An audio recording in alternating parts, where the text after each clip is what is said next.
दीर्घायु भव चैनल में आपका स्वागत है। आज हमारे साथ जुड़े हैं डॉक्टर मृदुल मेहरोत्रा और आज हम बात करेंगे एक वायरस की जिसका नाम है ओमिक्रॉन और उससे जुड़े हुए कुछ सवाल पूछेंगे। पहला सवाल मैं पूछना चाहूँगा कि इसका नाम कैसे पड़ा है। हाँ, ये कोविड का एक नया स्ट्रेन आजकल आया है, सुनने में आ रहा है, उसका नाम है ओमिक्रॉन। ओमिक्रॉन ग्रीक का एक वर्ड है, अल्फ़ाबेट है, जैसे ABCD होते हैं, तो ग्रीक में भी 15वां अक्षर है ये ओमिक्रॉन। तो इसमें कोविड वायरस में थोड़ा सा म्यूटेशन हो गया जिसकी वजह से एक नया स्ट्रेन पैदा हुआ और 15वां अल्फ़ाबेट जो ग्रीक में होता है वह ओमिक्रॉन होता है, इसलिए इसका नाम ओमिक्रॉन दिया गया। अब ये समझेंगे हम कि इसमें म्यूटेशन क्या चीज़ है। जैसे ये समझ लीजिए कोविड वायरस है, कोविड वायरस का ये मॉडल है, तो इसमें ये स्पाइक प्रोटीन्स होती हैं, स्पाइक जो हमारे नाक के म्यूकोजा से पकड़ती हैं और अंदर जाने का प्रयास करती हैं और हमें इन्फेक्शन करती हैं। ये सरफेस है इसका, ठीक। तो अब ये जितने भी वायरसेस होते हैं, RNA वायरसेस, उनमें ये प्रॉपर्टी होती है कि ये जो स्पाइक प्रोटीन्स होती हैं ये धीमे धीमे बदलती रहती हैं, हर 6 महीने पे बदलती हैं। अगर वो ज़्यादा ख़राब तरह से बदल गई तो बीमारी ज़्यादा होगी और अगर हल्का फुल्का बदली तो बीमारी की संभावनाएं कम होती हैं।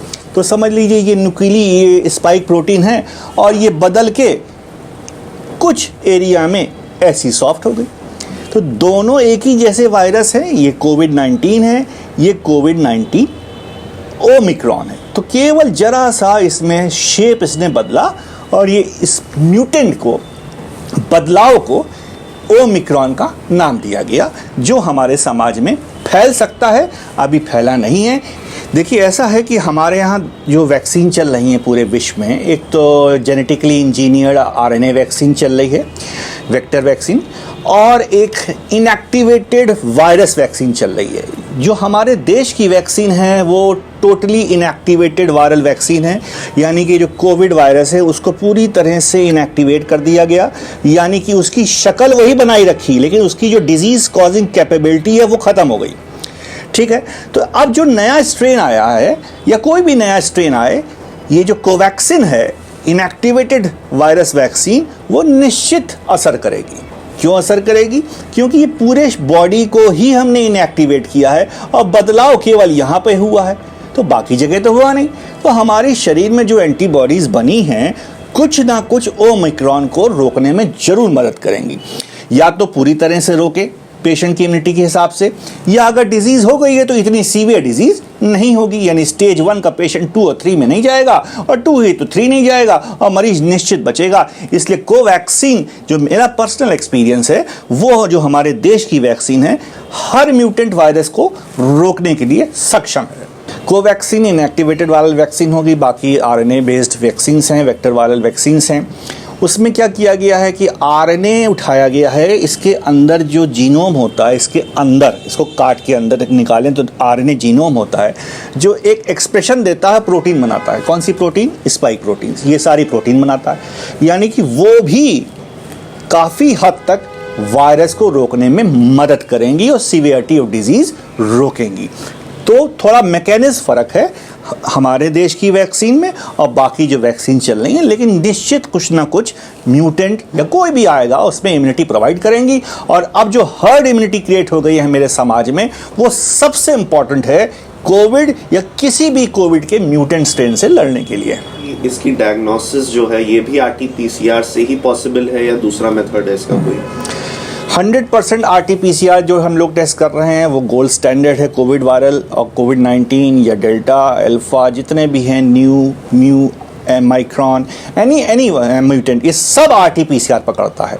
क्यों? इसमें हम बहुत तरह की जीन्स यूज़ करते हैं, जैसे nucleocapsid gene, ORF1A gene, surface gene, और ई जीन जिसको एनवलप जीन कहते हैं। तो RT-PCR कोविड के सारे स्ट्रेन्स को पकड़ता, हाँ ये नहीं बता पाएगा कि ये डेल्टा है कि ओमिक्रॉन है। उसके लिए हमें जीन सीक्वेंसिंग करनी पड़ती है जिसमें 48 घंटे का समय लगता है और वो जीन सीक्वेंसिंग से हम बता पाते हैं।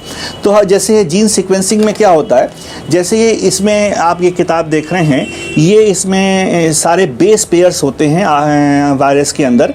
तो उसमें क्या होता है, जो कोविड-19 जो वायरस है उसमें छोटा सा अगर बदलाव, यहाँ C की जगह A आ जाए, A की जगह C आ जाए, तो न्यू म्यूटेंट क्रिएट हो जाता है।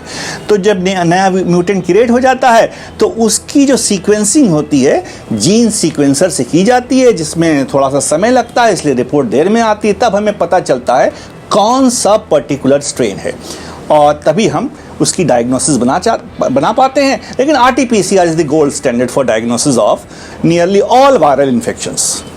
और आज का लास्ट सवाल मैं पूछना चाहूँगा कि इसका बचाव क्या है? ये रेस्पिरेटरी ट्रैक्ट वायरस है। जो सब रेस्पिरेटरी ट्रैक्ट वायरस का बचाव होता है कि आप अपनी बॉडी की इम्यूनिटी को नंबर 1 मेंटेन रखिए, विटामिन D लेवल्स बना के रखिए, कम हो तो उसका सप्लीमेंट्स लीजिए, बहुत ज़्यादा कम हो तो इंजेक्शंस ले सकते हैं।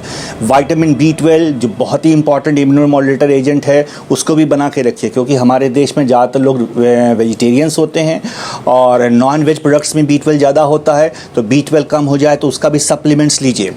और हीमोग्लोबिन मेंटेन रखिए, ब्लड शुगर कंट्रोल रखिए, सूरज की रोशनी में बैठिए, अपने आंतों का फ्लोरा, जो नया कंसेप्ट आ रहा है फीकल मेडिसिन, यानी कि जो हमारे आयुर्वेद में भी है कि सारी बीमारियों का जो उदय होता है मेरे पेट से होता है। तो उसी में आंतों के जो नॉर्मल बैक्टीरिया हैं मर जाते हैं डिजीज़ एज के साथ या किसी बीमारी में, जैसे ब्लड प्रेशर है, डायबिटीज़ है, आर्थराइटिस है, उनको मेंटेन करिए। उसको के लिए दही का पानी पीजिए, मट्ठा घर का पीजिए, तो जिससे कि लैक्टोबैसिलस है, सैक्रोमाइसिटीज़ हैं, वो फिर से ग्रो कर सकते हैं।